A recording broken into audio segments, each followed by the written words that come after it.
আজ বৃহস্পতিবার আর এখন বাজে সকাল ওই 8টা। স্নান করে চলে এসেছি শিবঘরে মা লক্ষ্মীর পুজো দিতে। আগের দিনের বাসি ফুলগুলো নিয়ে সাথে মা লক্ষ্মীর ঘরটা নিয়ে সুন্দর করে মেজে নিলাম, ফুলগুলো ফেলে দিয়েছি।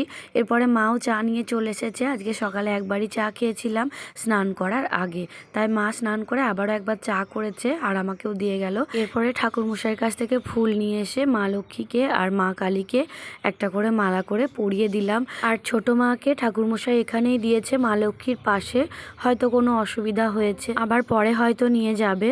তো আমি এদিকে বাবাকেও স্নান করিয়ে দিয়েছি, মানে বাবা পঞ্চাননকে। তো তারপরে বাবার কাছেও কিন্তু ফুল সাজিয়ে নিয়েছি। এরপরে ঘর সাজিয়ে আলপনা দিয়ে মা লক্ষ্মীর ঘরটা বসিয়ে দিলাম।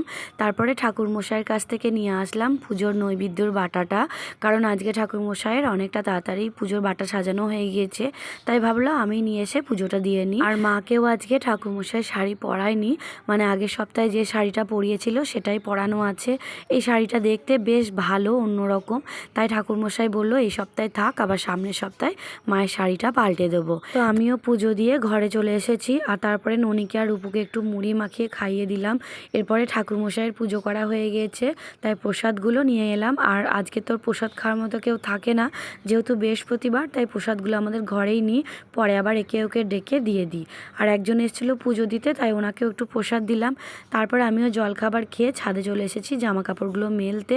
জামা কাপড় মেলে নিচে চলে আসলাম, আর নিচে এসে দেখি আমার মা আর বাবা এসেছে। আজকে দিদিকে আর দিদির ছেলেকে খেতে বলেছি, কারণ আমাদের পুজোর সময় আমার দিদি থাকতে পারেনি, দিদিদের একজন মারা গিয়েছিল, তাই আমার দিদির অসুখ চলছিল, যে কারণে মায়ের পুজো এবার থাকতে পারেনি।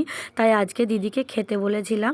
আর দিদিকে যখন বলেছিলাম, তাই জন্য মা বাবাকেও ভাবলাম বলি, সবাই মিলে একসাথে খাওয়া দাওয়া করা হবে।